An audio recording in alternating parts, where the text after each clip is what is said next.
Sir sir sir थोड़ा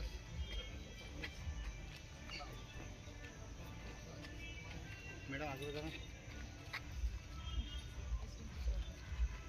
आपको दूसरों काम क्या चल रहा है।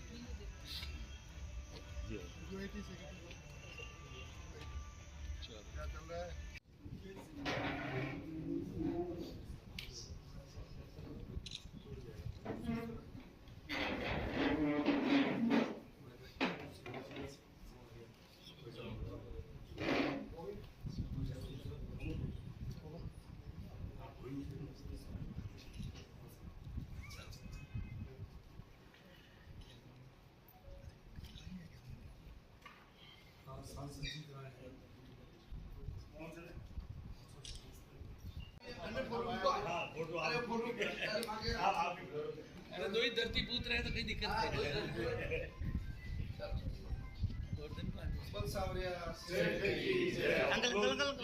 नहीं सरकार की। देखिए, जब भी भारतीय जनता पार्टी की केंद्र में सरकारें रही है, चाहे आदरणीय अटल बिहारी जी वाजपेयी जी हो, चाहे हमारे नरेंद्र भाई मोदी जी हो, तब इस देश के अन्नदाता किसानों की सुध ली।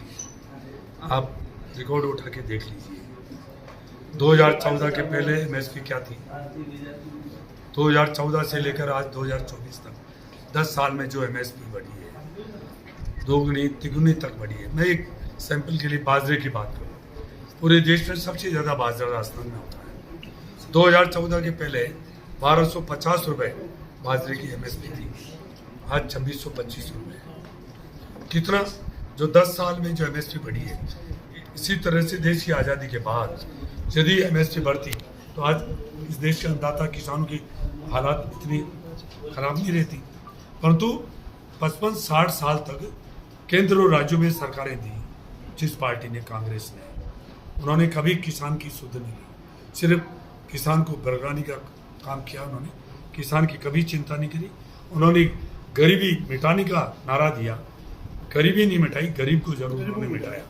इसलिए आज नरेंद्र भाई मोदी जी के नेतृत्व में जो 10 साल में एमएसपी बढ़ाने की बात नहीं हो, किसान सम्मान निधि देने की बात हो, और सबसे ज़्यादा अब की बार 2024 के अंदर उस तीसरे कार्यकाल में प्रधानमंत्री जी ने इस देश के अन्नदाताओं के लिए, किसानों के लिए समर्पित किया है।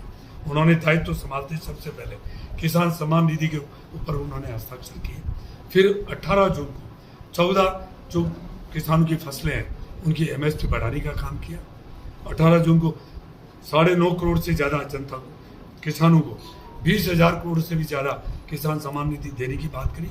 और 19 जून को 14 एमएसपी उनकी जो उपज है उसको बढ़ाने का काम किया।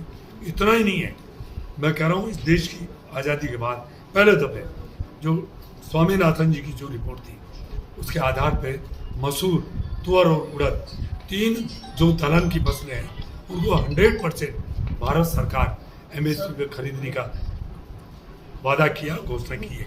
एक बहुत बड़ा इस देश के अन्नदाता के लिए और किसानों के लिए मैं कह सकता हूं कि प्रधानमंत्री मोदी जी ने जो अब की बार जो तीसरा कार्यकाल है इस देश के अन्नदाता और किसानों के लिए समर्पित है। कहा कि इसको टालने वाली बात आपका होते हुआ है। हमने टालने वाली बात नहीं, इस तरीके से हमने बात ये की है कि लगातार फेजेज में चुनाव होंगे। कभी 5 जिलों में आचार संहिता लगेगी, कभी 7 जिलों में आचार संहिता लगेगी, कभी 4 जिलों में आचार संहिता लगेगी, कभी 10 जिलों में आचार संहिता लगेगी। और यही हाल पंचायत राज का भी था। हमारा मानस ये है कि सारे चुनाव एक साथ हो जाए, तो 2 महीने में चुनाव संपन्न हो जाए, 2 महीने आचार संहिता के निकल जाए, तो बाकी समय हमको विकास पे ध्यान देने का, विकास की गति बढ़ाने का अवसर है। इसलिए हम एक राज्य एक चुनाव की बात कर रहे हैं। तो क्या राजस्थान से इसकी शुरुआत पूरे देश में करना चाह रहे हैं आप?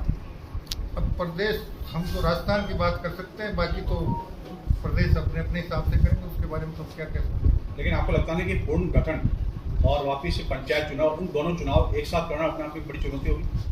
कोई चुनौती नहीं है, पहले भी होते रहे। जब से नया 1994 का नया कानून आया पंचायत का, 95 के चुनाव, उसके बाद 2000 के चुनाव, उसके बाद 2005 के चुनाव, उसके बाद 2010 के चुनाव और उसके बाद 2015 के चुनाव पूरे प्रदेश में एक साथ हुए। कभी 2 चरण में हो गए, कभी 1 चरण में हो, कभी 3 चरण में हो गए, लेकिन वो 1-1.5 महीने 2 महीने में पूरी प्रक्रिया संपन्न होती। तो एक साथ पूरे प्रदेश में आचार संहिता लग गई, पूरे प्रदेश में एक साथ चुनाव हो गए, बाकी समय विकास के लिए मिल गया।